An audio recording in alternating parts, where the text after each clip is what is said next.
Hello and नमस्कार। मैं अश्विनी कुमार। ये वीडियो मैं अपने प्यारे शिवहर जिला वासियों के लिए बना रहा हूँ। इस वीडियो से मैं अपने जिला के हर व्यक्ति को जागरूक करने की कोशिश कर रहा हूँ। हमारे समाज में बहुत सारी समस्याएं चल रही हैं, जिसमें से कि एक जो मुख्य समस्याएं हैं जिससे मेरे ख्याल से हर एक व्यक्ति पीड़ित है, वो है बिजली की समस्या। अगर हमें लीगल वर्क भी कराना होता है, एक छोटा से छोटा काम भी कराना होता है, तो उसके लिए भी हमारे पॉकेट से पैसे खर्च होते हैं। आज मैं आपको ये जानकारी दूंगा, अगर आप नए मीटर के लिए आवेदन देते हैं तो आपका जो मीटर है वो कितने दिनों में लग जाएगा और उसके अंदर कितना पैसा खर्च होगा। अगर वो नहीं होता है तो उसके बाद आप क्या कर सकते हैं। पहला सवाल है, अप्लाई करने के बाद कितने दिनों में मीटर लग जाना चाहिए। तो ये हमारे पास, कंज्यूमर के पास, नागरिक के पास एक बहुत बड़ा हथियार है जिसका नाम है आरटीआई।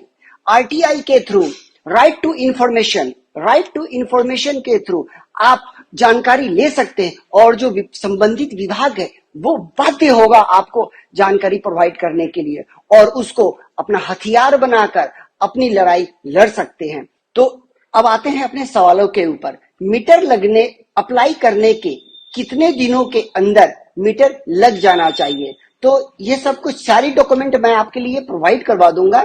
मीटर लगने के, जैसे कि ए नंबर में आप देख रहे हैं, विद्युत संरचना पूरा होने के, अगर आपके पास में जहां पर आप मीटर लेना चाह रहे हैं वहां पर अगर विद्युत संरचना पूरी है तो 30 कार्य दिवस में आपका कनेक्शन जो है वो लग जाएगा। अगर कागज जो भी है, जो भी डॉक्यूमेंट, वो सब सही है, अगर आपके घर के पास में केबलिंग किया हुआ है तो 30 दिन जो है वो मैक्सिमम है। और इसके अंदर पैसे कितने लगते हैं ये जानकारी एनडीएस 1 1 केवी के लिए है, अलग अलग के लिए अलग अलग होगी। इसकी भी जानकारी मैं आपको बहुत जल्द प्रोवाइड करवा दूंगा। वर्तमान में एनडीएस 1 1 केवी का नए बिजली कनेक्शन का सरकार द्वारा निर्धारित शुल्क 1160 रुपया 50 पैसा है।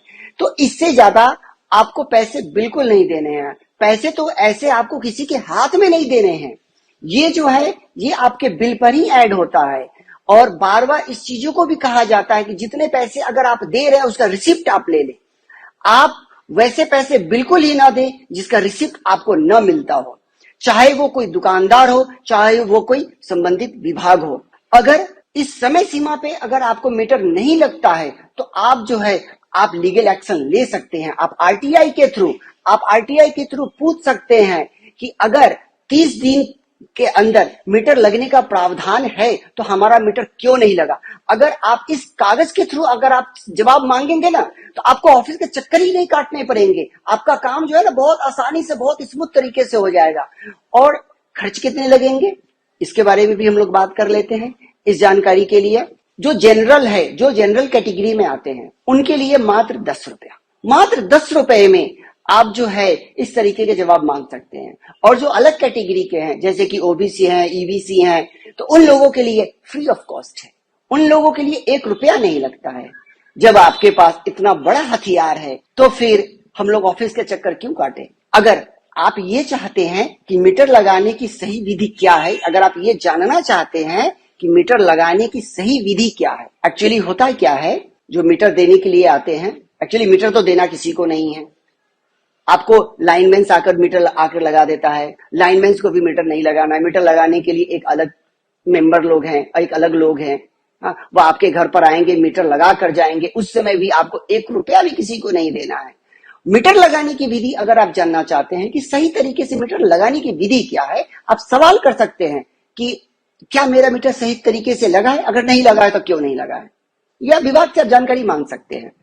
तो अगर आप ये चाहते हैं कि सही तरीका क्या है, मीटर लगाने की सही विधि क्या है, तो प्लीज सपोर्ट करें। जब तक पब्लिक सपोर्ट नहीं करेगी समाज सुधरेगा नहीं।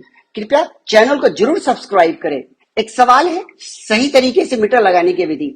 अगर आपने इस चैनल पर 1000 सब्सक्राइबर कंप्लीट कर देते हैं जल्द से जल्द, तो मैं आपको अगले बारे में बताऊंगा कि मीटर लगाने की सही विधि क्या है। ये विभाग ने हमें ये ड्राइंग के साथ में हमें ये प्रोवाइड की है कि मीटर लगाने की सही विधि क्या है।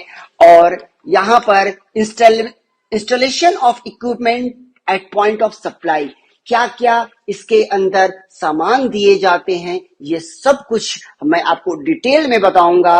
अगर विभाग नहीं देता है तो उसके ऊपर क्या किया जा सकता है।